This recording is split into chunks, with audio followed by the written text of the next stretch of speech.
An air quality alert is in effect for our region tonight. Those hazy skylines across the region, the smell of smoke and that reduced visibility, all adding up to conditions that could be dangerous for many people. And we can blame what we are dealing with on those massive wildfires burning in Canada, and we are not the only ones. This is also creating dramatic and hazardous conditions just to our north in New York City.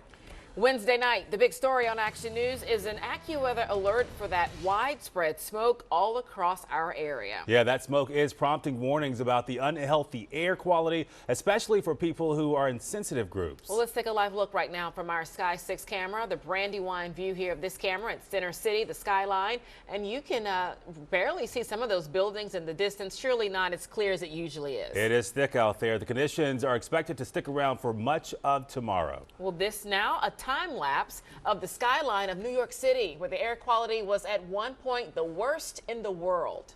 Just breathtaking images there. Yeah. The smoky conditions turning the city an orange hue over the span of about 3 hours. A similar Wow. shot of the Empire State Building looks almost like it's a filter that's being used. But yeah, this is a real image. It's really what it looks like. New York is making 1 million N95 masks available across the state for residents who need them.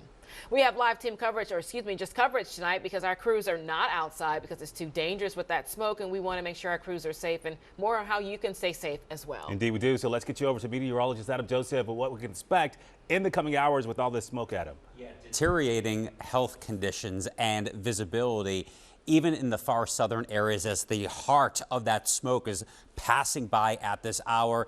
Whether you're in the Lehigh Valley, Delaware Valley, the state of Delaware, or the shore, we are either very unhealthy or in the hazardous category. Some improvement as you head up into southern New England towards Boston. So as we break apart region by region and hyper-localize this for you, in Allentown, the air quality right now is hazardous. Hazardous is at 300 or higher. That means nobody should be spending time outdoors. Trenton the same. Even now, Center City, Philadelphia in the hazardous zone. Surf City and Ocean County the same at 359.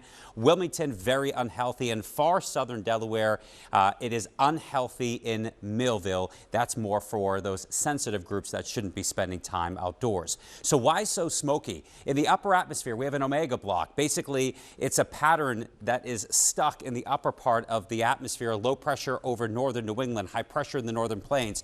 The two areas of pressure opposite forces, so you get that wind tunnel effect, and it is basically streaming those winds concentrated right from the wildfires into the mid-Atlantic. It can't disperse on either side of those areas of low and high pressure. So visibility now down to 1.75 miles of Atlantic City, 1.5 miles in Philadelphia, 1 mile in Pottstown, 3/4 of a mile in Allentown, and there you see Dover far south a bit better. Now the smoke, the heaviest over us right now, but as we get into the day tomorrow, it's still bad in the morning and maybe a little bit of reprieve in southeastern Pennsylvania tomorrow afternoon, while it's still very unhealthy, code red or orange for Delaware and New Jersey.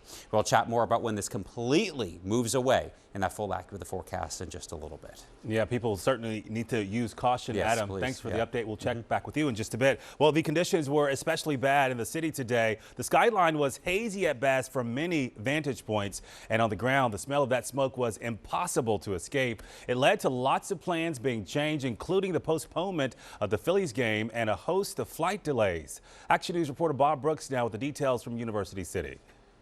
Yeah, great. From this vantage point, you should be able to clearly see all of the lights visible on the skyscrapers in Center City, but tonight, not so much. Throughout the evening, the smoke only got thicker and thicker. The Phillies game postponed. Masks were back in a big way. The smoke from the wildfires in Canada has put a blanket on the Delaware Valley. I smell like a campfire. Down at Philadelphia International Airport, officials say it's the departing flights that are being held up. They're backed up about 30 minutes each. Landing here today was quite the experience, according to passengers. It was crazy. You couldn't even see like the Lincoln Financial Field or the Citizens Bank Park. Like we flew right over it. The landing here, it was like tan, brown landing, like looked like, nighttime. The Phillies-Tigers game seemed like a go, but when the gates were set to open at 4:30, Major League Baseball said no. The smoke was too much of a health risk. Fans who made their way to the ballpark seemed to take it in stride, though. This is our anniversary, too. Aw. Yeah, bummer. Yeah. Yeah. right. So we'll have to find something else fun to do. Such is life. What are you going to do? Nothing you can do. Well, I mean, I can complain on the news. Gah! And as the evening progressed, so did the smoke. The skyline has become less visible by each passing moment, setting the stage for what seemed to be a very low-key next couple of days for Philadelphians. Avoid going outside and wear this mask. I'm about to put it on now. Okay, now city officials are asking everyone to stay inside. If you can't trust me, the smoke is only getting worse and worse. You can smell it pretty much anywhere you go in Philadelphia at this point. As for the Phillies go, the game's only postponed until tomorrow, 6:05, again, if they can safely. Reporting in University City, Bob Brooks for Action News at 10 on PHL 17. In Abington, the high school had a graduation ceremony outdoors this evening, but they were forced to make some changes. Action News reporter Sharifa Jackson continues our coverage and has that part of the story.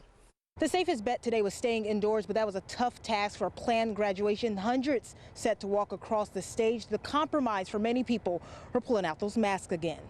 It stinks. It's like you deal with COVID. We're like, yay, we're getting free. And then Mother Nature said, hold up. A smoky haze filled the sky over the Abington High School graduation on what would have been a sunny afternoon.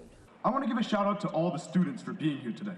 Family and friends seemed sporting face masks to protect themselves from the smoky skies, the haze, impossible to ignore. And the weather is great, just the haze, and you got to deal with that. It does not bother me. The haze does not bother me. I'm just happy to be here to watch my son graduate from Abington. For those who couldn't stand the haze, a live stream was set up inside the high school. The smoke is due to more than 400 wildfires burning in Canada. Doctors warn there could be a short-term health effects, including irritation in eyes, nose, and throat. The people that need to be the most concerned are people who have obstructive airway disease. So that means either people who have asthma or who have COPD. Dr. Leah Land with Mainline Health says sensitive groups should be aware and limit their time outdoors. It's not a huge concern short-term for people who are otherwise perfectly healthy.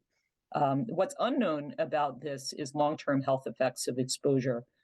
It's actually just unknown. Since the smoke, I've been indoors, so just to be on the safe side. Shirley Atkins says she couldn't miss her granddaughter's graduation, another memorable milestone and experience for the hundreds of students who began their high school experience with a mask due to the COVID pandemic and now ending with a mask too. It's pretty intense. Never thought you'd be dealing with this after we thought we'd be COVID-free, and here we are. In response to the wildfire, the smoke, and the associated health risks, the Montgomery County Outreach, they have been working to get people living outdoors a safe place inside, and that location has been set up at St. John's Episcopal Church in Norristown. We're reporting from Abington, Sharifa Jackson for Action News at 10 on PHL 17.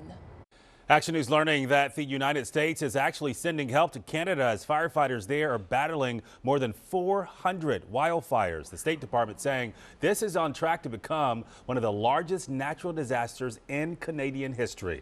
More than 8.7 million acres have burned so far. That's larger than the state of Vermont. The White House press secretary detailing some of the assistance that the Biden administration is providing. Our team here at the White House is in touch with the Government of Canada.